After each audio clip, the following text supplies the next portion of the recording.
zinkumbulo ezihle zodwa ebekugleganwa ngazo ngelanga elicimileko. Ingonyama uMakhosoke wesibili esikhumbuzweni sayo. Abaholi bendabuko, abosopolitiki nezakhamuzi baxoxisene nombikindaba we-SABC uComfort Masombuka.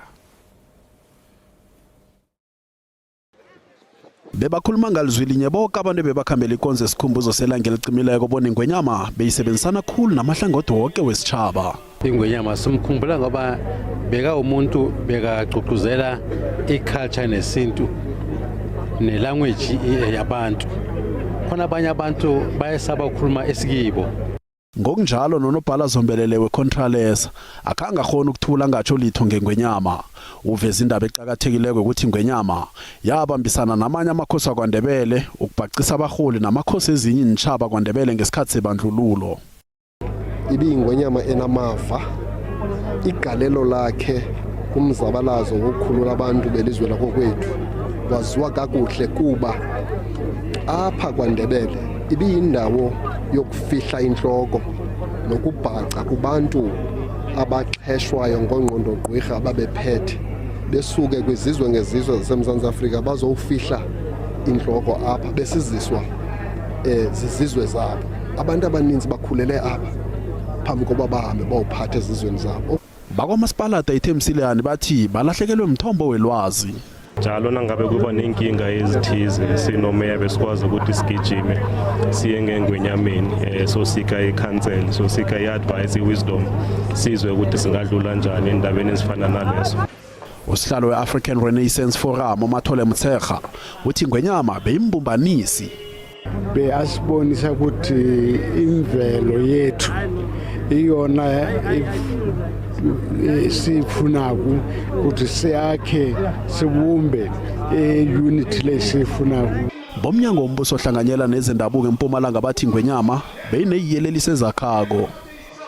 A very cool person, hence very sharp in thinking and in the way he articulated things. What was more important about His Majesty was the advice all the time.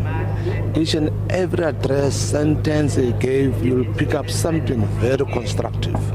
Inkosi yabaNgoni eTanzania nayo iphumelele ukuzobhodla emswanini. Actually, son of King Mabena is my friend, Ayanda.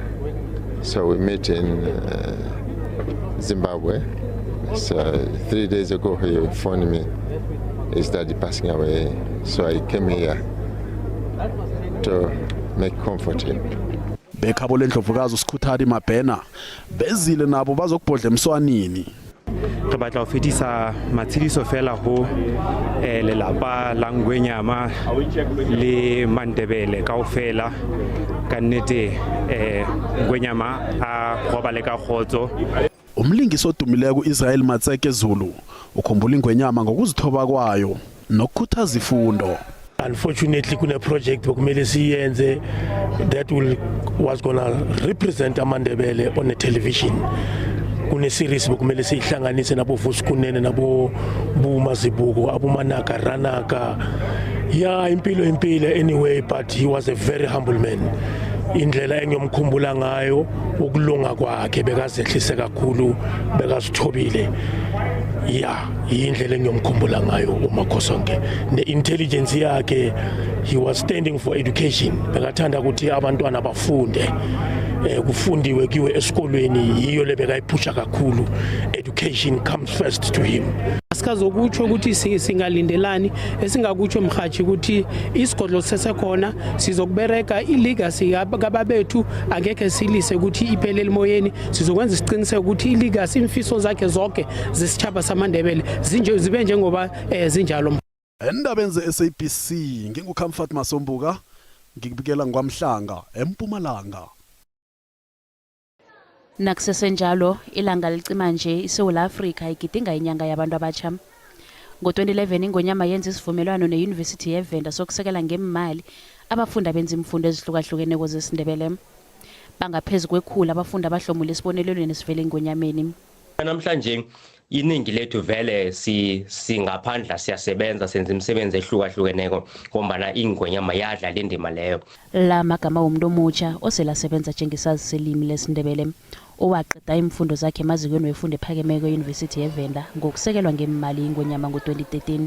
Wazihlolisela ukuthola isibonelelo esingombana nekhaya khabe bangakajami kuhle ngesikhwameni. Sabhadalelwa indawo yokuhlala, sabhadalelwa imfundo, tuition fee, sabuye sabhadalelwa nokudla. So ukuthi ukuthi mina azange abhadala usente ngoba nabekade nginganayo usente loyo.